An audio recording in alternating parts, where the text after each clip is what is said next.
Life's been kind of a wild ride, you know? Here I am, Anna, clocking in at 42, with what you might call the whole package. Got a nice house, thanks to my folks passing it down. It's one of those cozy places that's seen more memories than I can count. And then there's Mark, my other half. Met him back when I was just figuring life out, and he was tending bar at some dive, barely scraping by. My dad saw something in him, though, pulled some strings, and bam, Mark's running the top spot in town now. Funny how things turn out, huh? Our kids, Emily and Alex, they're our little trophies.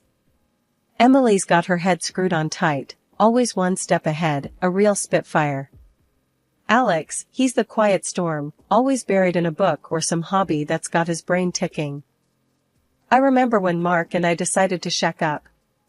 It wasn't all roses and sunshine, but something about us just clicked. We were a team, tackling whatever crap life threw our way. When Emily came along, we were over the moon, and then Alex rounded us out. Felt like we hit the jackpot, you know? Mom, why'd you pick Dad, of all people? Emily would ask, her tone dripping with that teenage mix of curiosity and skepticism. I'd laugh, tossing a look Mark's way. Well, he made me laugh. And your granddad thought he could use a leg up. Seemed like a good bet. Mark would chime in, and I had the charm. Don't forget the charm, Anna. Yeah, charm, I'd echo, with a wink. Life with Mark was never dull. He had a way of turning the mundane into something worth remembering. Alex, ever the observer, would add, Dad's cool. He knows everyone and everything about the bar. That bar, it was more than just a job for Mark. It was his kingdom, and he ruled it with a kind of passion that was contagious. My dad helping him land that gig was the best kind of meddling. Gave us a stability we might not have had otherwise. We'd sit around the dinner table, the four of us, and it felt like we were in our little bubble. This is it, you know? I'd say, soaking in the moment. Our slice of the good life.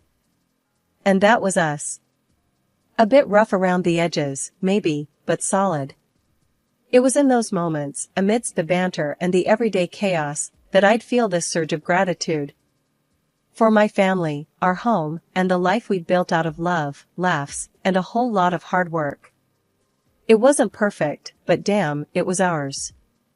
The thing about doubt is it creeps up on you like a shadow at dusk, silent and almost invisible until it's all you can see. That's how it started with Mark. His late nights at the bar weren't anything new, but they started stacking up, night after night, more than the usual. And then, one night, he didn't come home at all. Where's Dad? Alex asked one morning, his eyes scanning the empty seat at the breakfast table. Work stuff, baby. He had to stay late, I answered, stirring my coffee more than it needed, avoiding Emily's piercing gaze. Yeah, right. Emily snorted, her skepticism as clear as day. That's getting old, Mom. I couldn't shake her words, nor the nagging feeling in my gut. Mark had excuses, sure, but they were getting flimsier by the day. And then came the lipstick. A bright, bold color, clashing with everything in my makeup drawer. Holding it between my fingers felt like holding a piece of evidence, a clue in a mystery I didn't want to solve. This yours? I asked Emily, trying to keep my voice steady. She glanced at it and rolled her eyes. Please, Mom. I wouldn't be caught dead in that shade. The conversation with Mark about it was anything but reassuring. Found this in your car, I said, tossing the lipstick onto the kitchen counter between us. Mark barely glanced at it before shrugging. Probably one of the staff's. You know how it is, things get left behind. His nonchalance stung, a stark contrast to the turmoil churning inside me. Things, or people? I shot back, the words out before I could stop them. Anna, come on. You know it's not like that, he replied, his tone a mix of frustration and fatigue. I wanted to believe him, to laugh it off as paranoia, but the seed of doubt had taken root. Emily, always one to call it like she sees it, didn't let it go. You're not actually buying that, are you? It's like textbook cheating behavior. Her blunt assessment hit hard. What do you suggest then, detective? I asked, half in jest, half desperate for any kind of guidance. Hire someone to follow him. Find out for real, she said, dead serious. The idea was ludicrous, something out of a TV drama, not our life. But the thought lodged itself in my mind, growing with every unanswered call, every vague explanation of Mark's whereabouts. Deciding to hire a private investigator felt like crossing a line, the first step down a path I wasn't sure I wanted to tread. But as I tossed and turned, I realized that not knowing was worse than any truth I might uncover. The uncertainty was a constant, gnawing presence, and I needed it gone. Morning brought a decision, a resolve hardened by a restless night. I'm going to do it, I told Emily, her nod of approval, both reassuring and terrifying. Mark, oblivious to the storm brewing, kissed me goodbye that morning with a casual, "See you tonight." I watched him go, the familiar routine now tinged with suspicion and fear. What I was about to do felt like betrayal, yet wasn't that what I feared he was doing to me? The irony wasn't lost on me, but neither was the determination to find the truth, no matter how it would change us. The week after deciding to hire a PI felt like the longest of my life. Every time Mark left for work, I wondered if today would be the day I'd get the call with news I didn't want to hear. But when Peter, the private investigator and an old family friend, finally rang, his news was like a breath of fresh air I didn't know I was holding in. No signs of cheating, Anna. Just work and the usual errands, Peter reported over the phone, his voice a mix of professionalism and relief. I almost dropped the phone, a laugh bubbling up from somewhere deep inside. Are you sure, Peter? Like, really sure? Cross my heart. I followed him to the bar, a car service station, and even a grocery run. If he's seeing someone, he's got them stashed in the cereal aisle, Peter joked, trying to lighten the mood. The relief was palpable, washing over me in waves. When I shared the news with Emily, her reaction was a mix of relief and skepticism. So, we just trust him again? Emily asked, eyebrows raised, her tone laced with doubt. It looks that way, honey. Maybe we were just being paranoid, I replied, trying to convince myself as much as her. Emily shrugged, not entirely convinced, but willing to let it go for the moment. If you say so, Mom. But I'm keeping my eyes open. Life started to get back to normal after that. Mark's late nights didn't stop, but the suspicion had been lifted, replaced by a tentative trust. That is until I found the receipt. It was just lying there on the dresser, a piece of paper that felt heavier than it looked. An expensive handbag from a high-end store, the kind of purchase we'd talk about if it were for me. I waited for days for Mark to mention it, to hand me a gift-wrapped box with a sheepish smile, but it never came. Finally, curiosity and a hint of concern got the better of me. Mark, did you buy something from Luxe Couture recently? I asked casually over dinner, trying to keep my tone light. Mark nearly choked on his drink, coughing before replying. Yeah.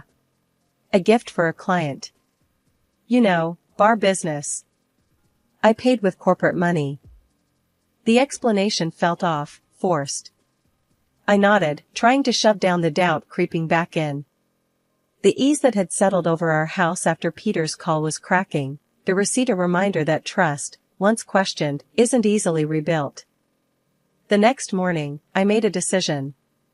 I couldn't let it go, not without more proof. I'm going to check our account, I whispered to myself, a plan forming. Just to be sure. But what I found only deepened the mystery. A large withdrawal, around the same time as the purchase of an expensive handbag. When I called the dealership about the supposed car repairs Mark mentioned, they had no record of him. I was trying to piece together a puzzle with half the pieces missing, and every new bit of information just made the picture more confusing. It was during one of these restless nights that my niece, Lily, dropped by unannounced. She was always a bit of a free spirit, bouncing from one thing to the next, and recently she had started working at the bar Mark managed. "Hey, Aunt Anna, just thought I'd swing by. You know, see how you're doing," she said, breezing into the kitchen where I was trying to drown my suspicions in a cup of tea. I couldn't help but notice the flashy new handbag she had slung over her shoulder.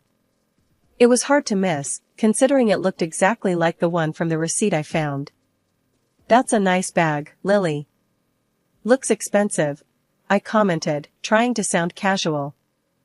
Lily glanced at her handbag and then at me, a flicker of something crossing her face, before she masked it with a smile. "Oh, this old thing? Got a great deal on it." You know me, always on the lookout for a bargain.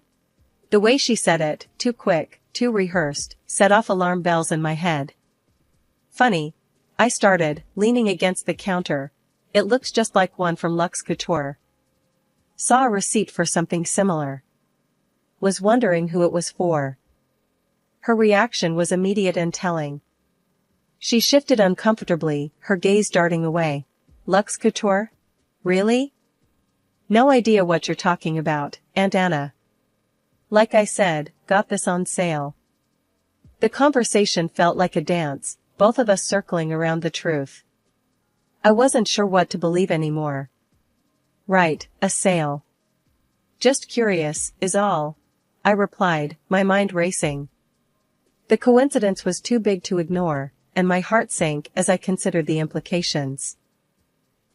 Later that evening, I shared my concerns with Emily, who had become my confidant through this whole mess. "Lily came by today, with a new handbag. The same one Mark supposedly bought for a client," I explained, the words tasting bitter. Emily's brow furrowed, her detective mind ticking over. "That's sketchy, Mom. You think Dad?" I sighed, rubbing my temples. "I don't know what to think anymore, Em. It's like every time I get a handle on things, something else comes out of left field. We need to keep digging. This doesn't add up, and you deserve the truth," Emily said, her voice firm with conviction. The next day, I found myself looking at Mark, trying to reconcile the man I married with the person who might be at the center of all these secrets. "Mark, can we talk? There's something bothering me," I said, my voice steady, despite the turmoil inside. "Sure, Anna." "What's up?" he replied, oblivious to the storm brewing. I took a deep breath, ready to dive into the heart of my fears. "It's about us, Mark. About trust and honesty. I just want us to be open with each other, no secrets." Mark looked at me, a flicker of something in his eyes before he masked it with a reassuring smile. "Anna, you know you can trust me. We've been through so much together." I wanted to believe him, to go back to the way things were before the doubts and the secrets. But the path to the truth was clear, and there was no turning back now. The discovery of the handbag and the lies about the car repairs were just the beginning, and I was determined to uncover whatever was hiding in the shadows of our life. The decision didn't come easy. Planting cameras felt like something out of a spy movie, not something a schoolteacher and mother of two should be doing. Yet, there I was, channeling my inner detective, driven by a mix of desperation and determination. Emily, ever my partner in this unwelcome adventure, helped me strategize. "Mom, make sure you place them where you'll get a good view. And the car one, it has to be really hidden," Emily advised, her tone serious, a stark contrast to our usual lighthearted banter. "Yeah, I know. It feels wrong, but I can't shake this feeling. I need to know," I replied, the weight of our plan settling heavy on my heart. The installation was easier than I thought. The staff at the bar knew me well, letting me in with sympathetic smiles, no questions asked. They probably thought I was surprising Mark. If only they knew. The car was trickier, but darkness and determination were on my side. As I tucked the tiny camera into its hiding spot, I whispered a silent apology to Mark, to us, for what our marriage had become. Then came the wait, a torturous blend of hope and fear. What if I was wrong? What if this tore our family apart for nothing? 3 days later, With Emily beside me for support, I played the recordings.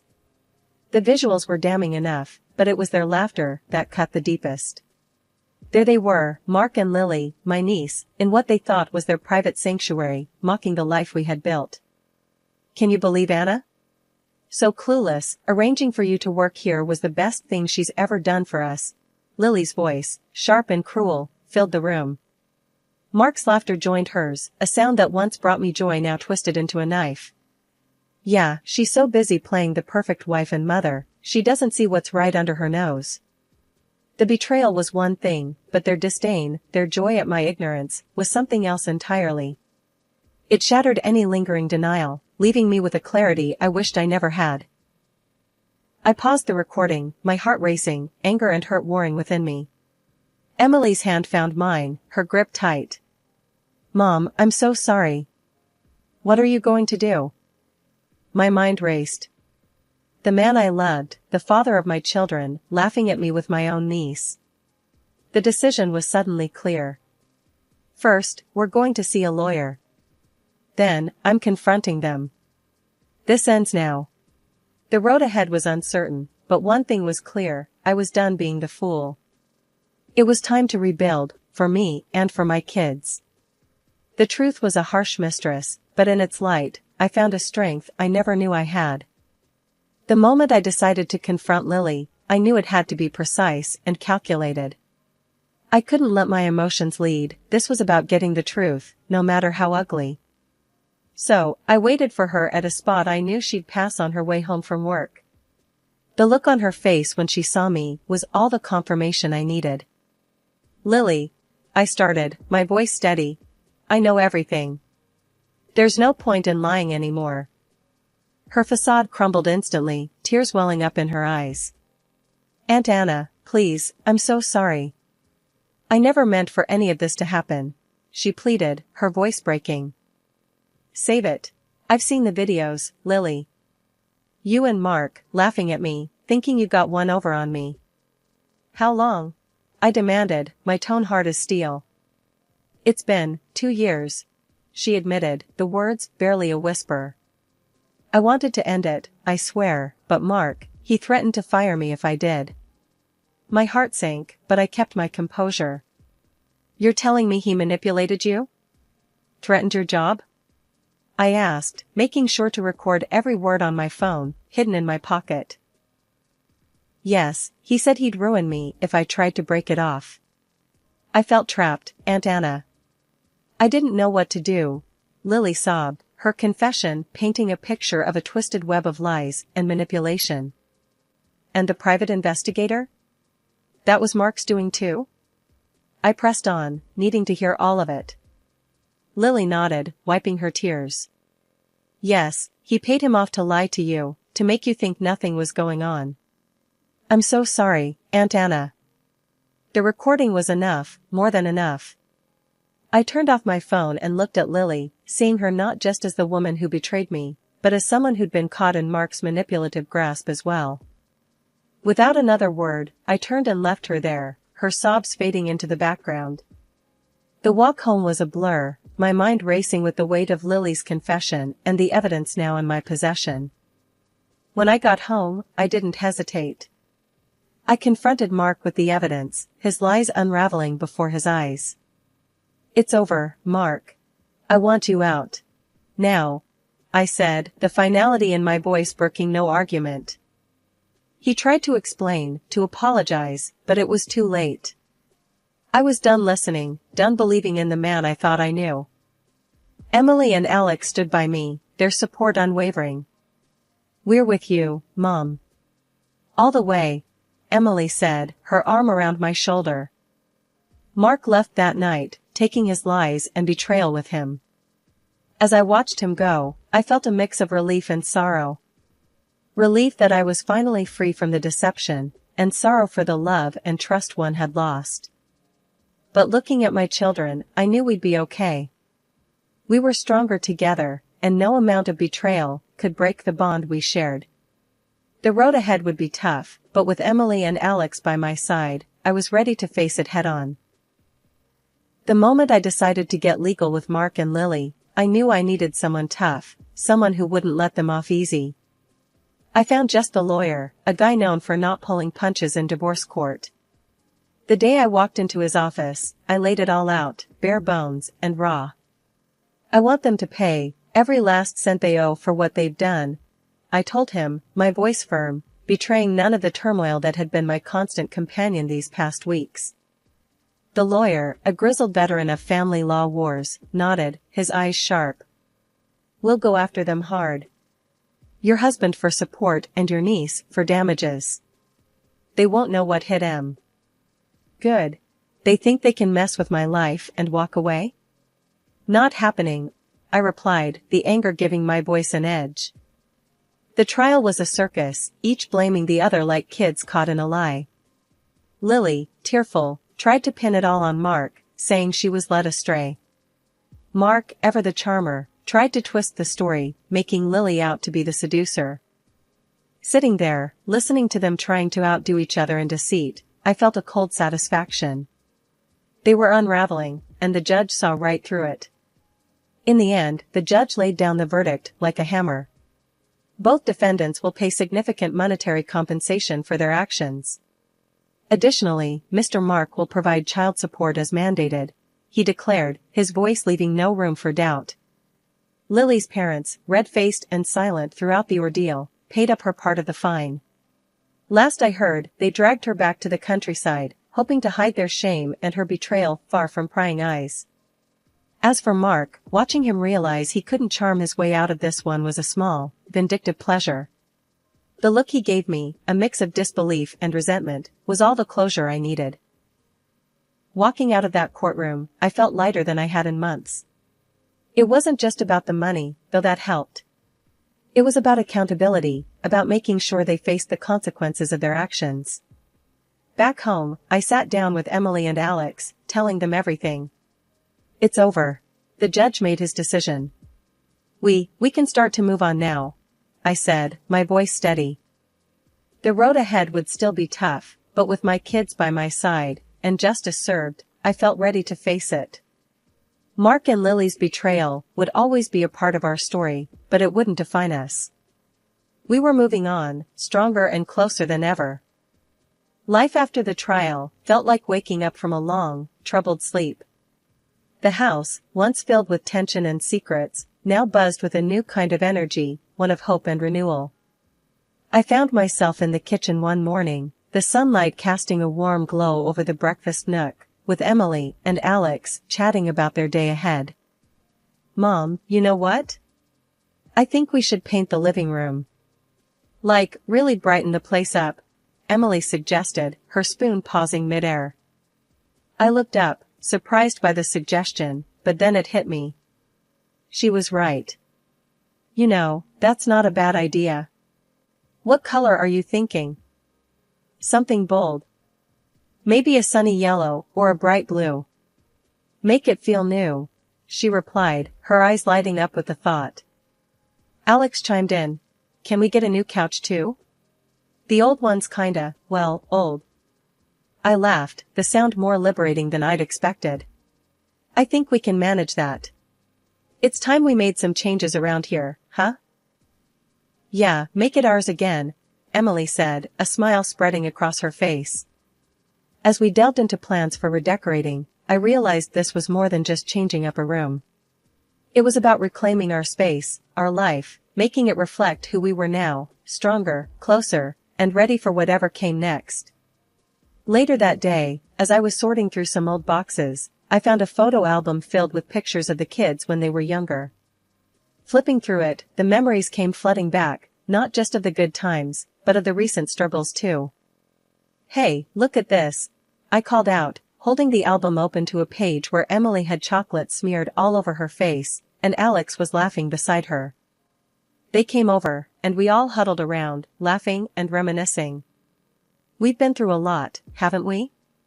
I mused, a hint of nostalgia in my voice. But we made it, Mom. We're still here, still a family, Alex said, leaning against me. And we always will be, no matter what, Emily added, her hand finding mine. The moment was simple, yet profound, a reminder of what we'd endured and overcome. It solidified my resolve to ensure our new beginning was built on love, laughter, and the unbreakable bond we shared. One evening, as we sat in our newly decorated living room, the vibrant walls embracing us in their warmth, I looked at my children and felt an overwhelming sense of pride and love. We did it, kids. We started over, and look at us now, I said, my voice thick with emotion. Yeah, we did, didn't we? Emily grinned, snuggling into the new couch. This is just the beginning, right, Mom? There's so much more to come, Alex said, his eyes bright with hope. I nodded, my heart full. Yes, this is just the beginning. Our beginning. And I have a feeling it's going to be amazing.